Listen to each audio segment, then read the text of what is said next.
Hay veces que nosotros tenemos algún problema, puede ser de cualquier índole, salud, o un problema mecánico en nuestro coche. Entonces acudimos a alguien que pueda arreglarlo, acudimos a un experto, ¿no? Y lo que esperamos es que esa persona sepa qué hacer y lo haga, arregle ese problema y quede bien, y pues quede bien a la primera vez, ¿no? Eso es lo ideal. Pero a veces, vamos con el mecánico, por decir algo, y decimos, mi coche se jalonea, y dice, bueno, pues hay que cambiarle las bujías. Le cambia las bujías y sigue igual. No ha de ser el clutch, entonces le cambia el clutch y sigue igual. Y dice, mira, es que tiene una borra en la llanta y eso es lo que hace que se jalonee. Pues ya le cambiamos las llantas y sigue igual, ¿no? Entonces, pues dice el mecánico, bueno, es que hay que pintar el coche, creo que con eso puede. Y no le da. Entonces, así algo que nosotros esperamos es que sea un experto efectivo, alguien que sepa lo que está haciendo, que lo haga una vez y esa vez quede bien, ¿no? De esto vamos a hablar un poquito ahora, ¿no? Regresando un poquito a recordar lo que estamos viendo, Pedro estaba diciendo que en muchas ocasiones los cristianos sufren. Algunas veces sufren injustamente y es precisamente a causa de su fe. Pero en lugar de tener temor de sus enemigos que los tratan mal, ellos deben responder a los maltratos y al sufrimiento haciendo el bien, porque de esta manera nadie los puede dañar. La única manera que existe para poder responder haciendo el bien al sufrimiento y a los malos tratos es santificar a Cristo en el corazón, es decir, servirlo como lo único valioso, tenerlo como lo único verdaderamente valioso, que vale la pena. Todas las demás cosas que hay en el mundo, en la vida, no pueden llenar a nadie verdaderamente. No lo puede llenar ni el placer, ni el dinero, ni el trabajo, ni otras personas. En realidad nada puede llenarlo, nada puede dar satisfacción, es solamente Cristo. Entonces, si lo tenemos así santificado en nuestro corazón como lo más valioso, incluyendo el sufrimiento, todo lo demás no tiene importancia al lado de la esperanza que tenemos en Cristo. Así dice Romanos 8:18. Pues tengo por cierto que las aflicciones del tiempo presente no son comparables con la gloria venidera que en nosotros ha de manifestarse. Teniendo la actitud de glorificar a Cristo, el creyente está preparado para presentar el Evangelio como la razón de su conducta ejemplar a todo aquel que le pregunte acerca de la esperanza que tiene. Es lo que decían los versículos anteriores del que vamos a ver hoy. Sabiendo que tiene una conciencia limpia, porque él ha estado haciendo el bien. Ha estado haciendo el bien constantemente, ha estado haciendo el bien a todos. Entonces tiene una conciencia tranquila. Aún a sus enemigos les hace el bien, responde con el bien al mal que le hacen. De esta manera los que lo calumnian, los que hablan mal de él como si fuera malhechor, quedan avergonzados al no poder probar sus acusaciones.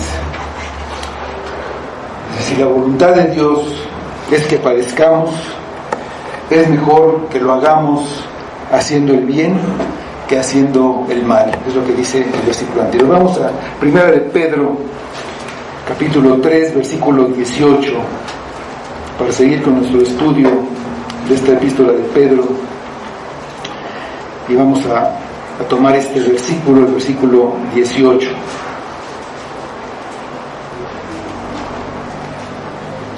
Dice: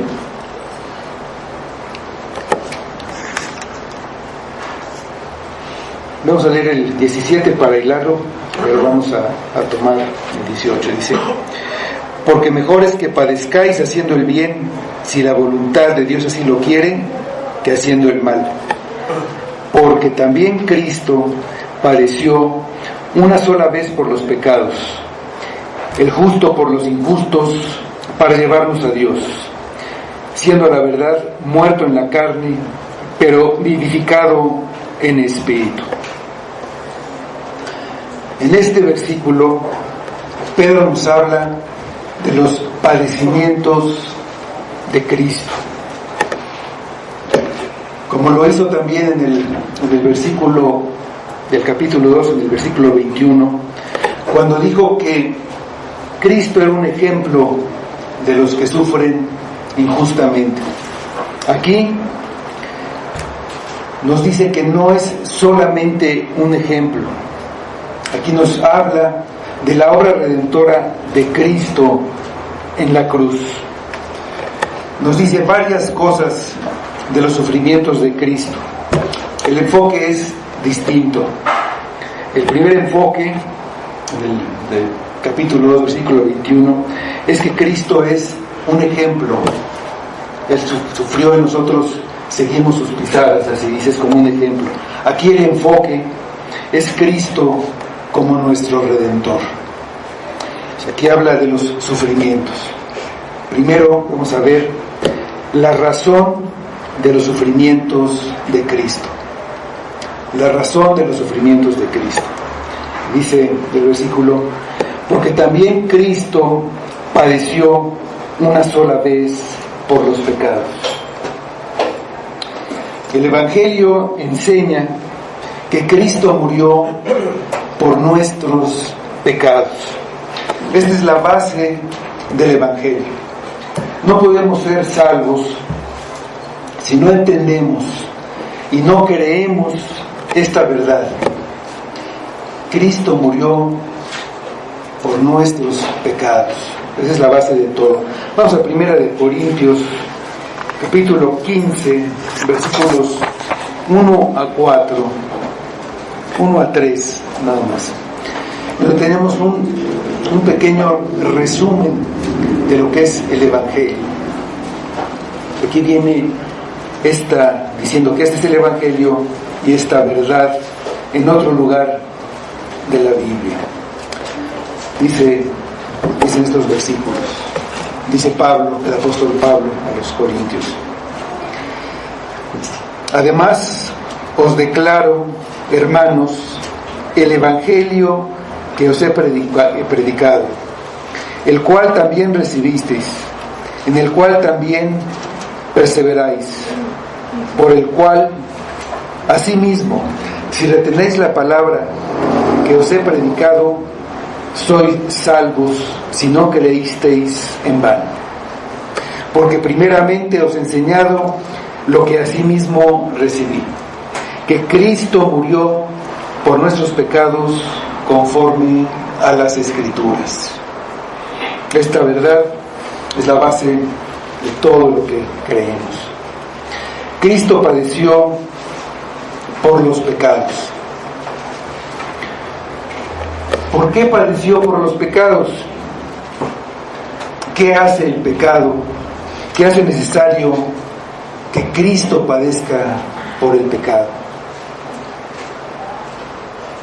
El pecado causó que el hombre se enemistara con Dios.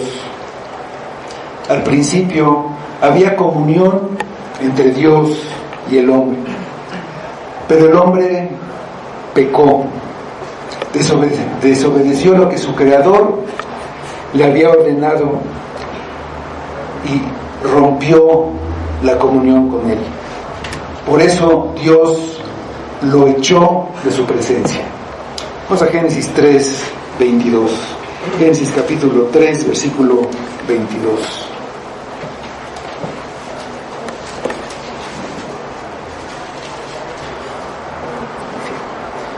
Y lo sacó Jehová del huerto del Edén para que labrase la tierra de que fue tomado. Lo sacó Jehová del huerto. El pecado causó el justo enojo de Dios. Como si alguien está en tu casa, tú lo has llevado ahí está contigo, y te ofende,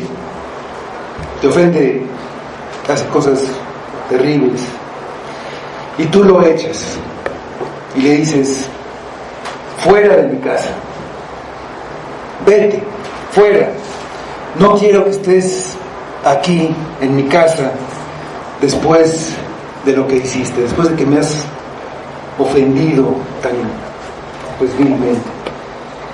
En Adán todos pecamos, y en nuestra vida seguimos acumulando pecados constantemente, diariamente. Cada pecado es una ofensa contra Dios. Seguimos desafiándolo al persistir en desobedecer sus mandamientos. La enemistad con Dios es el verdadero problema del hombre. Por esta rebelión contra Dios, el hombre no tiene paz, ni siquiera consigo mismo. Al principio el hombre quiso esconderse para no tener que responder por su maldad. Y ahora sigue haciendo lo mismo. Muchos se esconden bajo sus obras religiosas, otros niegan la existencia de Dios, y la mayoría prefiere no pensar que un día tendrá que dar cuentas de su pecado. Como si esconder la cabeza en la tierra, meterla en la tierra, ignorar este hecho, resolviera el problema. Si tenemos que muchos en realidad viven sin tomar en cuenta a Dios, poniendo en el lugar de Dios multitud de cosas con las que pretenden darle sentido a la vida y encontrar escape a esa realidad de que han pecado.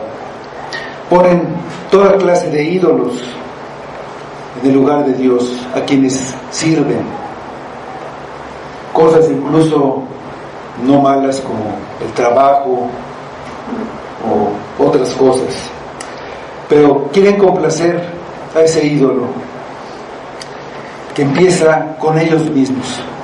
Cada persona está puesta en el lugar que Dios debe ocupar, y cada persona vive para complacerse a sí mismo, pero nunca pueden encontrar paz.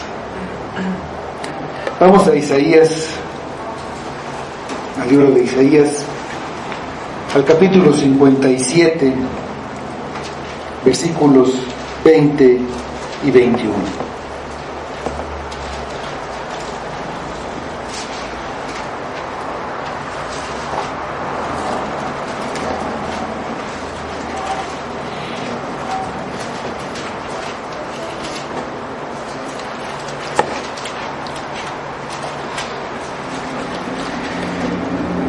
Pero los impíos son como el mar en tempestad, que no puede estarse quieto, y sus aguas arrojan cieno y lodo.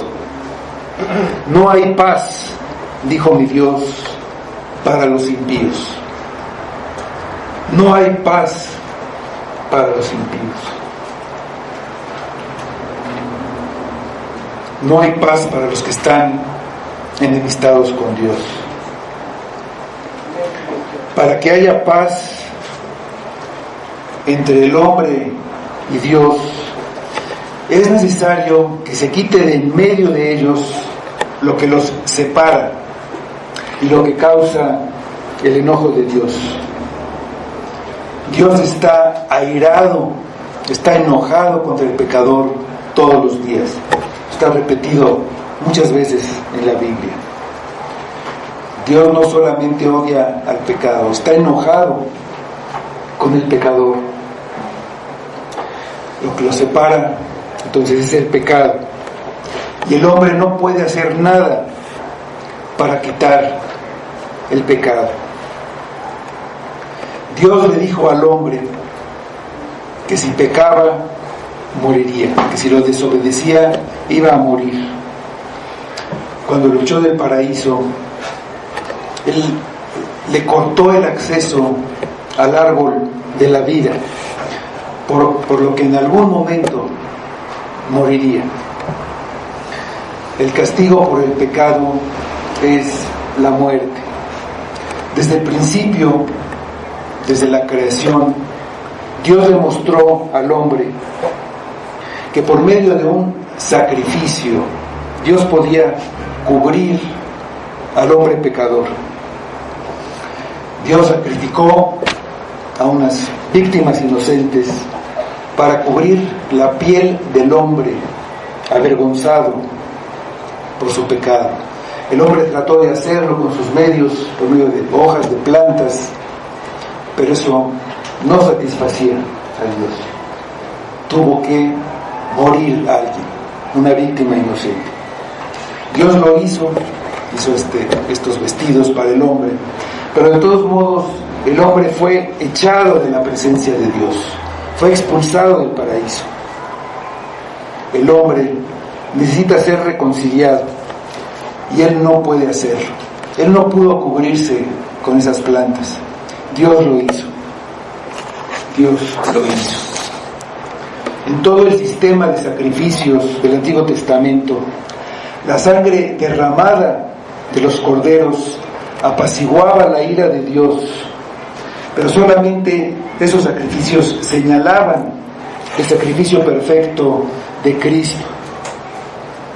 Cristo padeció por nuestros pecados para reconciliarnos con Dios.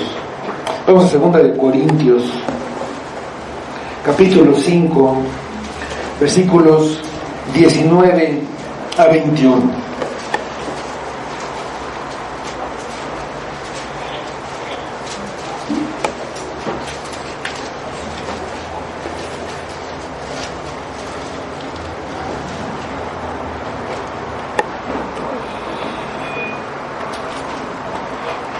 Que Dios estaba en Cristo reconciliando consigo al mundo, no tomándoles en cuenta a los hombres sus pecados, y nos encargó a nosotros la palabra de la reconciliación. Así que somos embajadores en nombre de Cristo, como si Dios rogase por medio de nosotros. Os rogamos en nombre de Cristo, reconciliaos con Dios. Al que no conoció pecado, por nosotros lo hizo pecado, para que nosotros fuésemos hechos justicia de Dios en él. Cristo nunca hizo pecado, ni se halló engaño en su boca.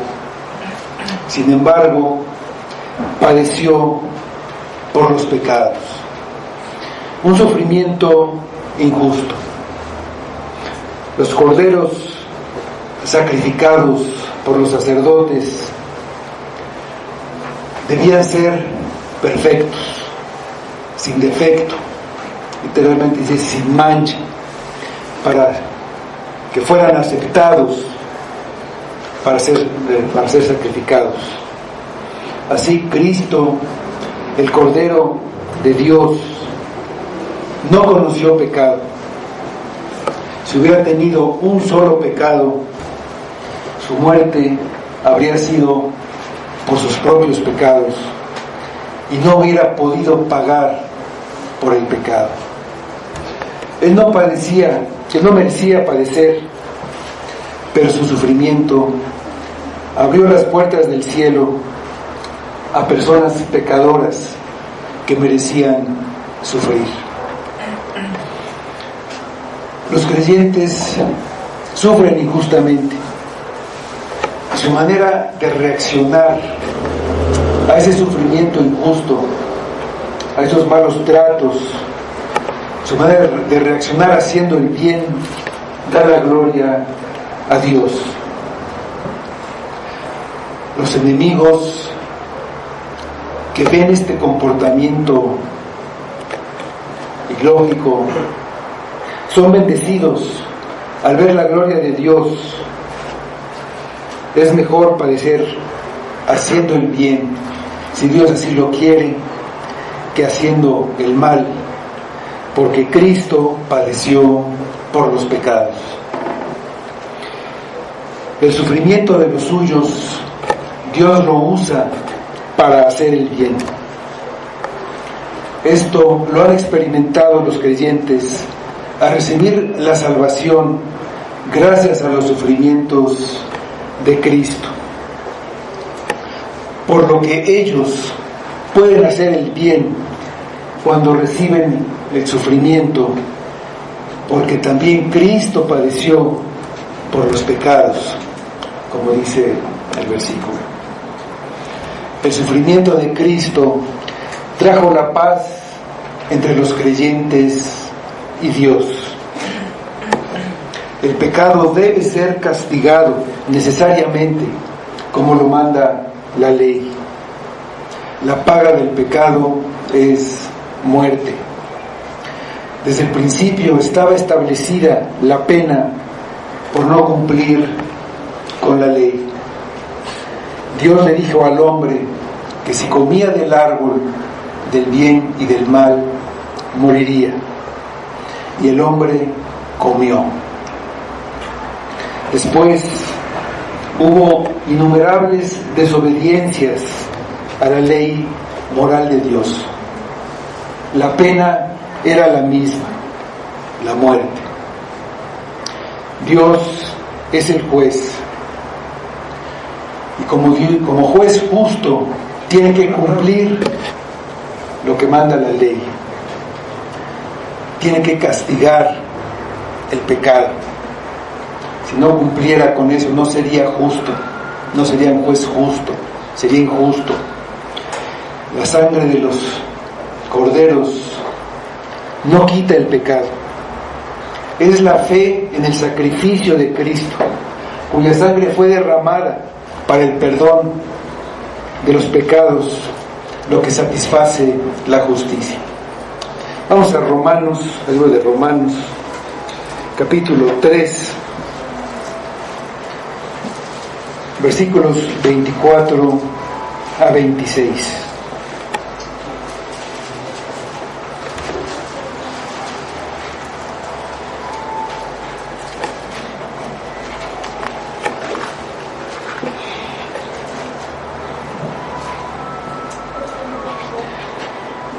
Siendo justificados gratuitamente por su gracia, mediante la redención que es en Cristo Jesús, a quien Dios puso como propiciación por medio de la fe en su sangre, para manifestar su justicia, a causa de haber pasado por alto en su paciencia los pecados pasados, con la mira de manifestar en este tiempo su justicia, a fin de que Él sea el justo y el que justifica al que es de la fe de Jesús. El hombre es culpable delante de Dios y en ese estado está fuera de su presencia. Fue destituido de la gloria de Dios y no puede hacer nada para cambiar ese estado. El pago que tendría que hacer es su muerte eterna, con lo que quedaría excluido para siempre de la presencia de Dios y recibiendo la ira de Dios, el enojo de Dios que merecen sus pecados. Pero Cristo padeció por los pecados, pagó la deuda eterna del pecador por su pecado, como la deuda está pagada, Dios ya no le demanda al pecador que pague esa deuda. Ya no hay deuda. Dios entonces nos declara justos. La justificación es la declaración judicial de que ya no debemos nada. Estamos limpios, no debemos nada. El pecado fue pagado por Cristo. Cristo padeció por los pecados. Los que creen en Cristo reciben el beneficio, reciben el bien por su sacrificio, por gracia, gratuitamente. No solamente pagó por el pecado, recibiendo Él el castigo que debía recibir el pecador, muriendo en su lugar en la cruz. Obtuvo además el favor del Padre para el pecador, porque así como el pecado fue puesto en la cuenta de Cristo, el pecado del pecador puesto en la cuenta de Cristo, Cristo lo pagó. La vida de obediencia y de justicia, de obediencia perfecta de Cristo en la tierra, fue puesto en la cuenta de los que creen en Él. Dios ama a Cristo más que a nada. El Padre ama al Hijo y todas las cosas ha entregado en su mano, dice el Evangelio de Juan.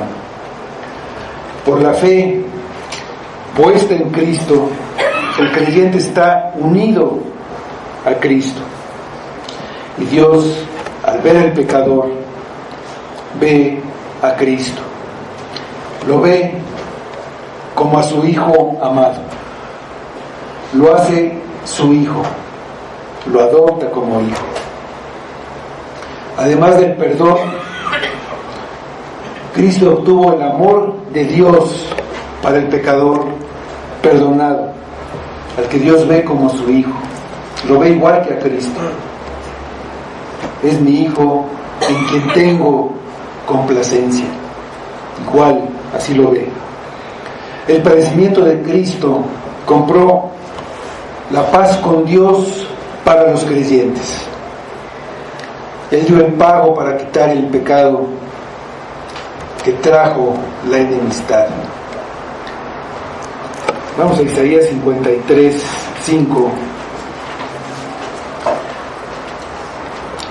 Aquí habla de toda la obra de Cristo, pero concretamente aquí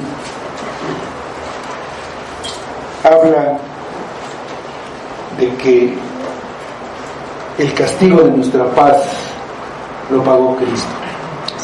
Ese castigo por el cual no podíamos tener paz. Dice Isaías 53, 5. Mas Él herido fue por nuestras rebeliones, molido por nuestros pecados. El castigo de nuestra paz fue sobre Él, y por su llaga fuimos nosotros curados. La paz con Dios depende únicamente de lo que Cristo compró para los que creen en Él. El estado legal de justificados, logrado por los padecimientos de Cristo, es lo que obtiene la reconciliación total con Dios, que restaura la comunión.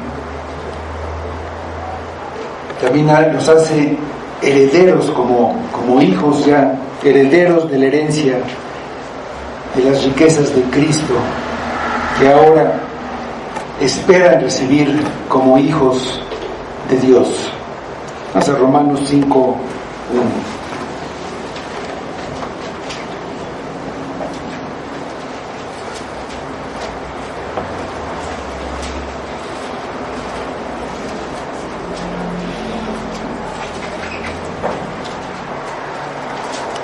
Justificados pues por la fe, tenemos paz para con Dios por medio del Señor Jesucristo, porque también tenemos entrada por la fe a esta gracia en la cual estamos firmes y nos gloriamos en la esperanza de la gloria de Dios. Los padecimientos de Cristo fueron por nuestros pecados. Y dice el versículo que padeció una sola vez. Esto nos lleva a nuestro segundo punto, la eficacia de los sufrimientos de Cristo. Cristo padeció una sola vez por los pecados.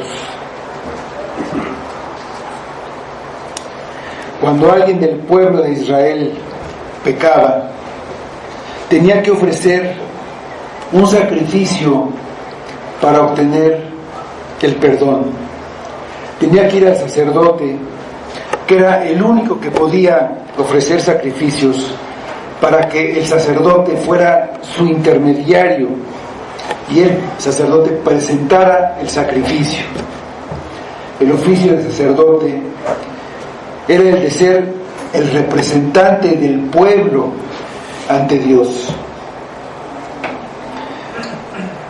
Nadie podía presentar sacrificios por sí mismo.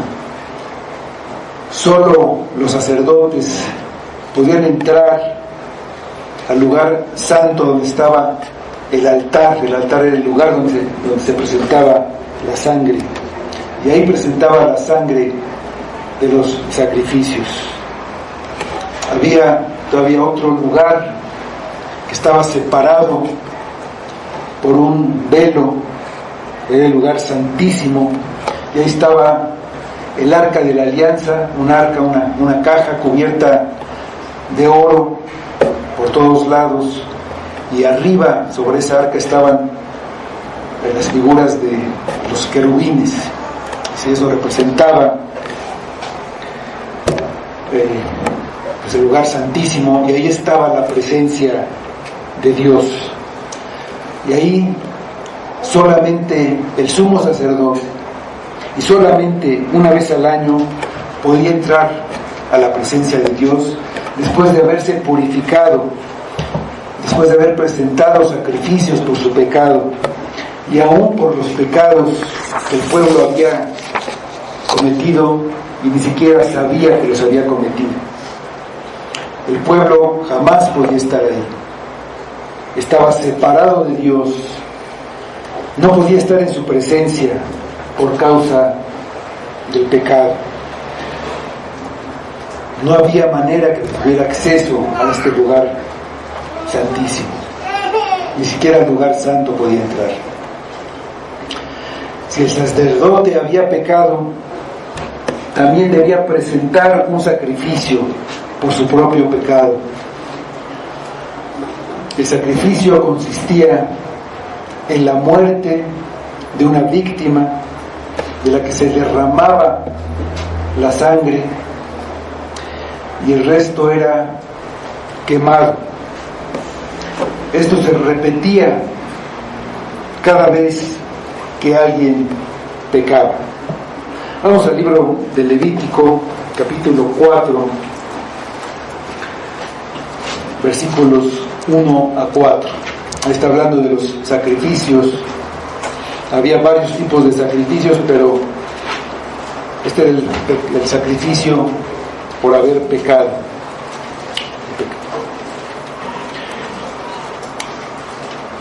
Dice ahí: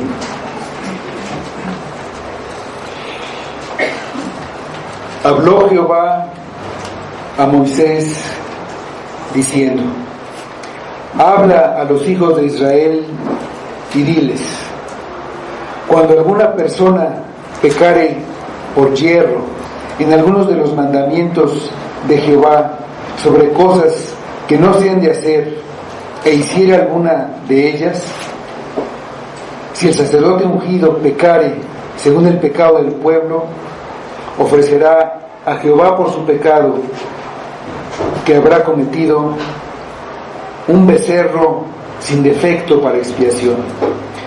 Traerá el becerro a la puerta del tabernáculo de reunión delante de Jehová, y pondrá su mano sobre la cabeza del becerro y lo degollará delante de Jehová. Después de sangre se llevaba al altar y seguía todo el sacrificio, pero así era el sacrificio por el pecado. Los sacrificios entonces eran constantes, se presentaban diariamente, se presentaban millares de sacrificios. Pero Cristo padeció una sola vez por los pecados. Él presentó un sacrificio perfecto que purificó nuestros pecados. Vamos al libro de Hebreos, capítulo 1, versículo 3.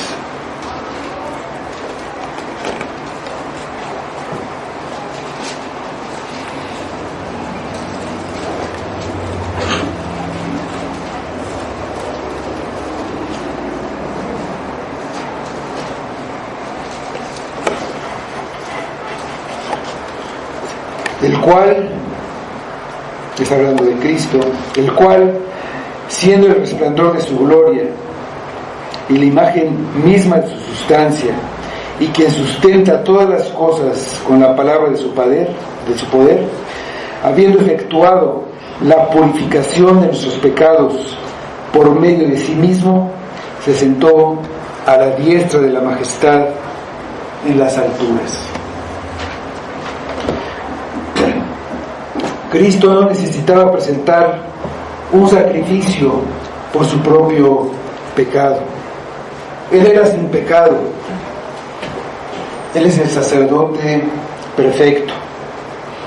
Además, es un sacerdote eterno, por siempre. Él es la víctima y al mismo tiempo el sacerdote. Él se ofreció a sí mismo. Cristo dijo: yo pongo mi vida para volverla a tomar. Nadie me la quita, sino que yo de mí mismo la pongo. Tengo poder para tomarla y tengo poder para volverla a tomar. Cristo se ofreció a sí mismo. Él fue la víctima y el sacerdote. Esta víctima tiene un valor infinito por ser Dios, por lo que ese sacrificio puede pagar una deuda infinita. El sacrificio presentado por este sacerdote ya no tiene que repetirse. Cristo padeció una sola vez por los pecados. Los sacerdotes que presentaban los sacrificios presentaban un sacrificio que se tenía que repetir por cada pecado.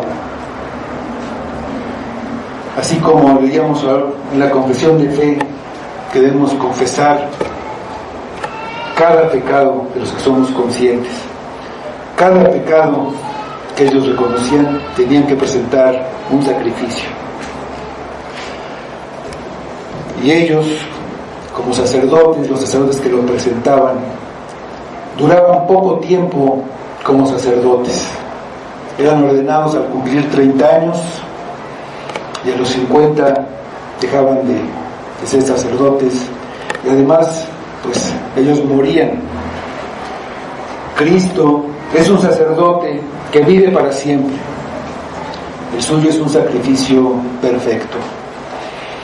Ahí en Hebreos, vamos al capítulo 7,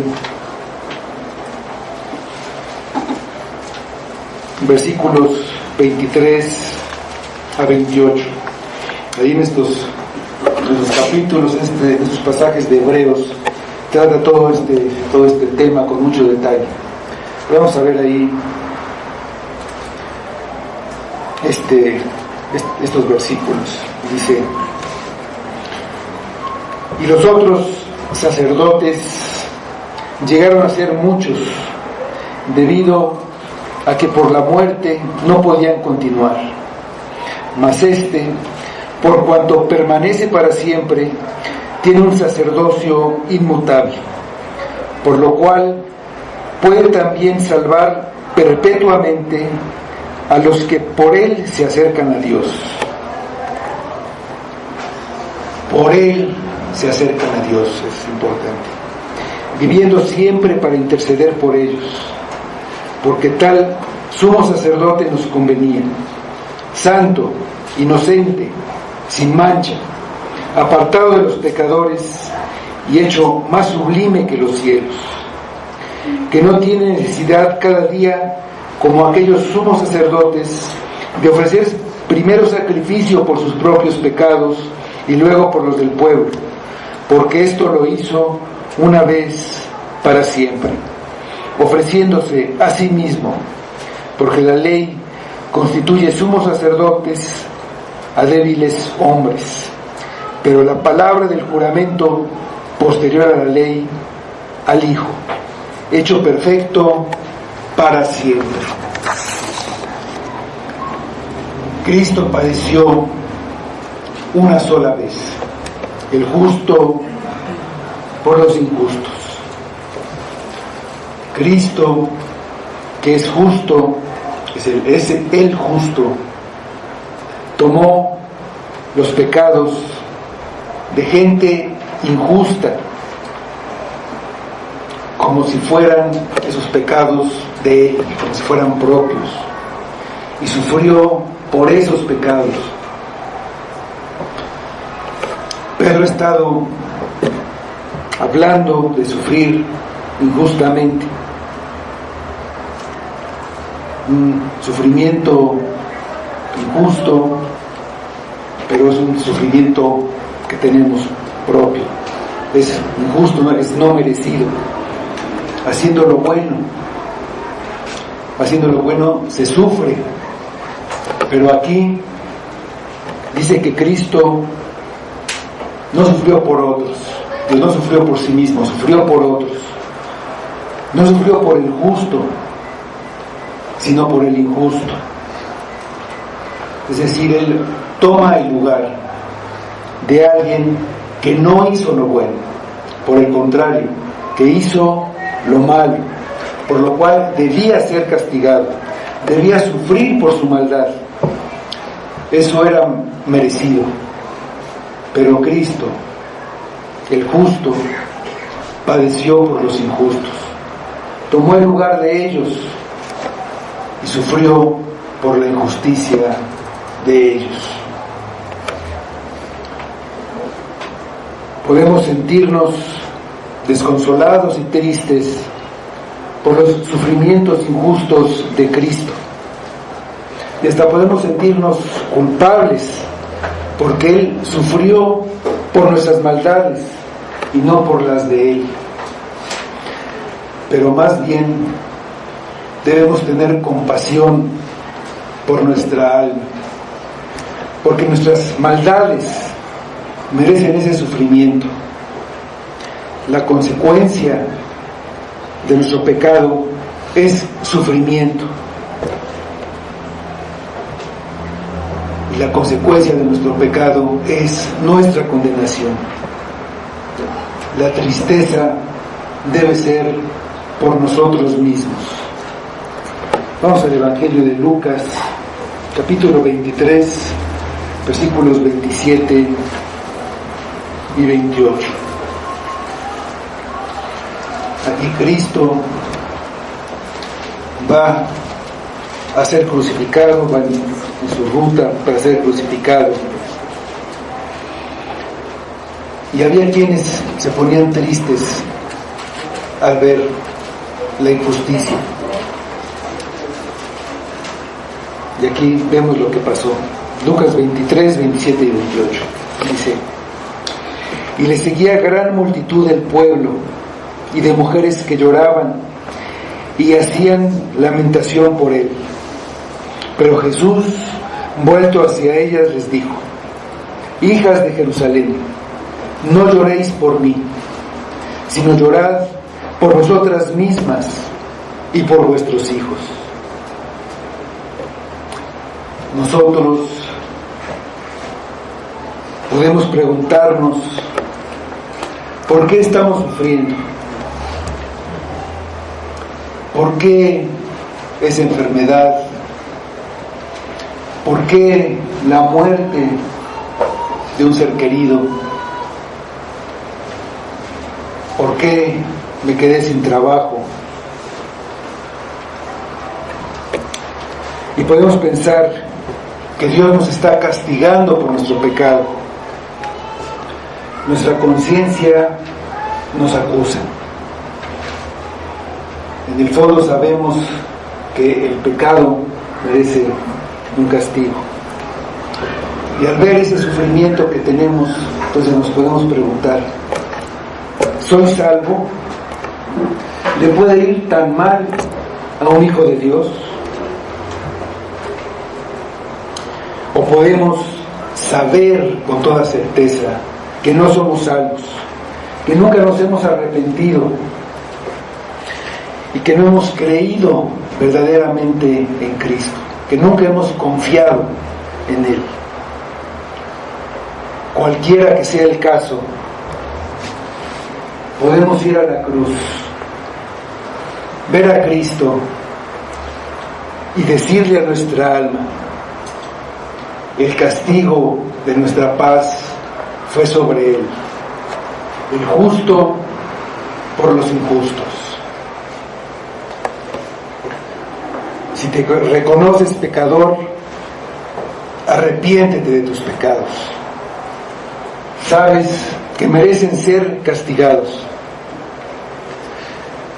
Aunque parezca que algunos escapan de la justicia aquí en la tierra, no lo harán en el juicio final.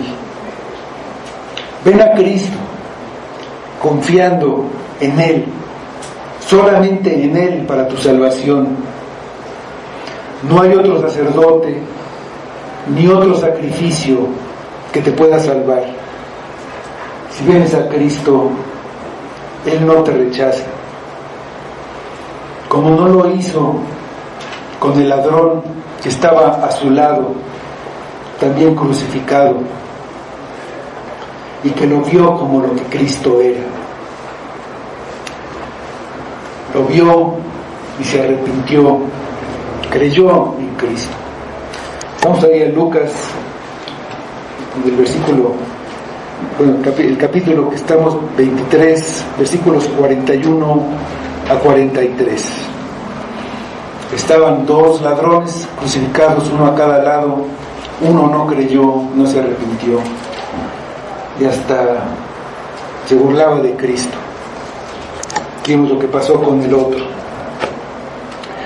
Respondiendo el otro, le reprendió diciendo: ¿ni aún temes tú a Dios estando en la misma condenación? Nosotros, a la verdad, justamente padecemos, porque recibimos lo que merecieron nuestros hechos, mas éste ningún mal hizo. Y dijo a Jesús: acuérdate de mí cuando vengas en tu reino. Jesús no lo rechazó. Dice: entonces Jesús le dijo: de cierto te digo que hoy estarás conmigo en el paraíso.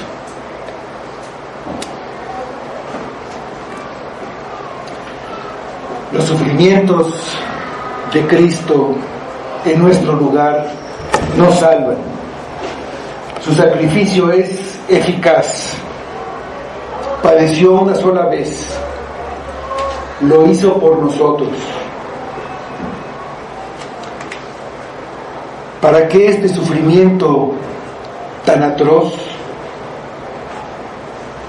¿Cuál es el propósito del sufrimiento de Cristo? El último punto, el propósito del sufrimiento de Cristo. ¿Cuál es el propósito? Para llevarnos a Dios. El pueblo no podía estar en la presencia de Dios por su pecado. Cristo hizo el sacrificio perfecto. El pecado que rompió la comunión de Dios con su pueblo fue perdonado por los sufrimientos de Cristo, que fueron un pago suficiente. Hecho el sacrificio por nuestro sacerdote, podemos entrar a la presencia de Dios. Podemos estar en el lugar santísimo. Podemos estar en la misma presencia de Dios continuamente. Ya no se necesitan más sacrificios. Ya no es necesario un sacerdote que sea nuestro representante ante Dios. Terminado el sacrificio ahí en la cruz, el velo del templo se rasgó. Ya nada nos impide estar en la presencia de Dios. Vamos a Hebreos 10, versículos 19 a 22.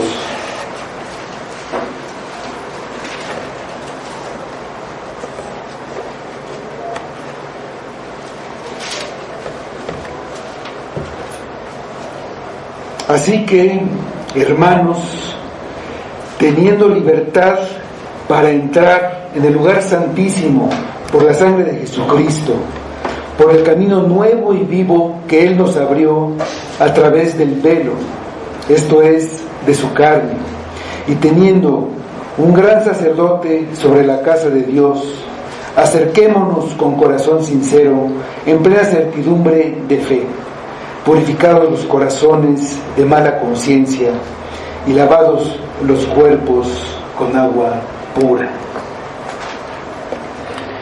El propósito de los sufrimientos de Cristo es llevarnos a Dios.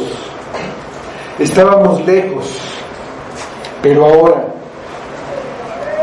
en Cristo somos hechos cercanos por la sangre de Cristo. La comunión de Dios con su pueblo es el propósito de la salvación. Y una comunión ahora, aquí, desde ahora estamos en la presencia de Dios por los sufrimientos de Cristo, por los padecimientos de Cristo. El propósito de Dios de tener comunión con su pueblo está en las promesas y los pactos que Dios hizo y que finalmente se cumplen con el sacrificio de Cristo. Seré su Dios y ellos serán mi pueblo. Les dice constantemente Dios a los israelitas. El nuevo pacto también lo dice.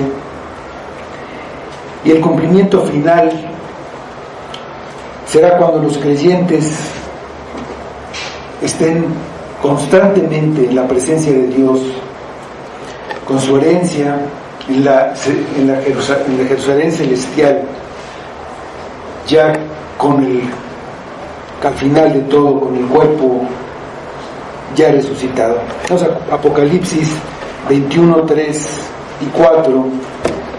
Aquí está hablando ya de los nuevos cielos, la nueva tierra, la nueva Jerusalén que descendió del cielo, y ahí ya se cumple el propósito de Dios, de tener comunión con su pueblo para siempre. Dice: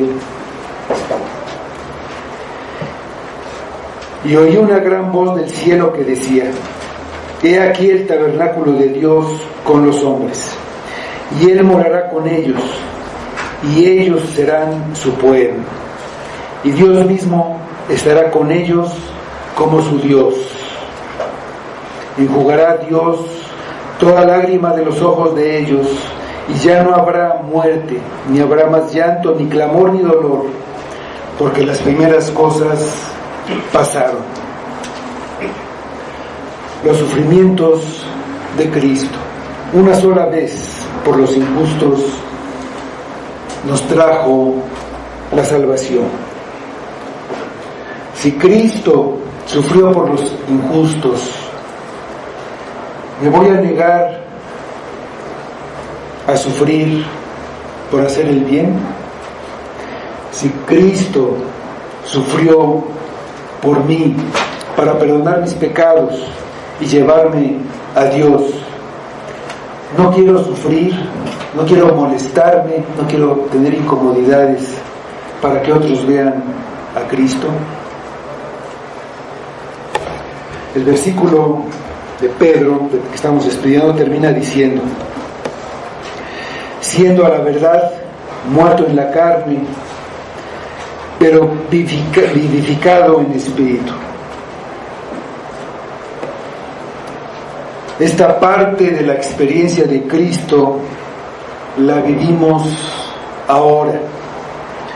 Cada día nuestro cuerpo de carne se va muriendo un poco más, pero el alma, que es una nueva creación en el creyente, se renueva, haciéndose cada vez más semejante a Cristo. Vamos a 2 Corintios 4:16.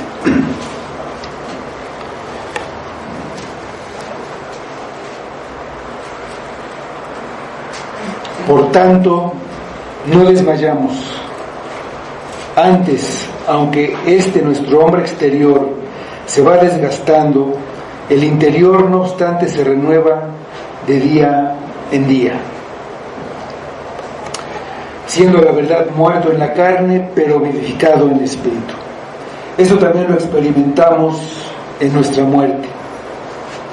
Cuando vivamos para Dios y con Dios en el cielo, estaremos muertos con relación a todo lo que es de esta vida, pero vivificados en el espíritu.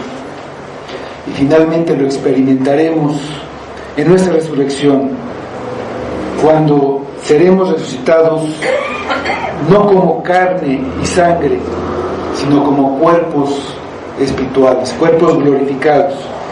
Es decir, el cuerpo es verdaderamente resucitado, pero al mismo tiempo transformado para ser adecuado para una vida completamente espiritual, que ya no es dominada por las preocupaciones, las presiones, los afanes, ni los sufrimientos del mundo presente, pecaminoso. En estas cosas, Cristo es nuestro precursor y la garantía de que nosotros seremos bendecidos con estas mismas bendiciones en nuestra medida y en el tiempo correcto. Nuestra esperanza está en que después de morir seremos vivificados para recibir nuestra herencia, por lo que el breve tiempo de tribulación no nos da miedo. Cristo es nuestro por medio de la fe. Con Él confiamos, aunque ahora estemos sufriendo. Dice Job 13:15: He aquí, aunque Él me matare, en Él esperaré. Vamos a orar.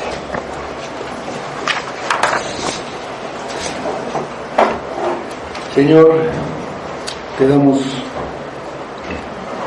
muchas gracias por Cristo, porque Él padeció por nuestros pecados, lo hizo perfectamente una sola vez para llevarnos a ti. Señor, que vayamos a ti, que no valoremos las cosas del mundo, que no vivamos por ellas, que no busquemos en ellas una satisfacción a nuestra vida que no podemos encontrar ahí, que voltemos a ver a Cristo, que lo santifiquemos en nuestro corazón, que entreguemos nuestra vida completamente por Él, porque Él padeció para llevarnos a Dios. Que esos padecimientos de Cristo cumplan ese propósito de llevarnos a Dios desde ahora, que no esperemos tribulaciones, sufrimientos, desengaños para buscarte, Padre, porque Cristo padeció para llevarnos a ti. Así que obra en nosotros por medio de tu Espíritu. Llévanos a ti ahora, Padre. Pedimos que sea para tu gloria y lo pedimos por Cristo. Amén.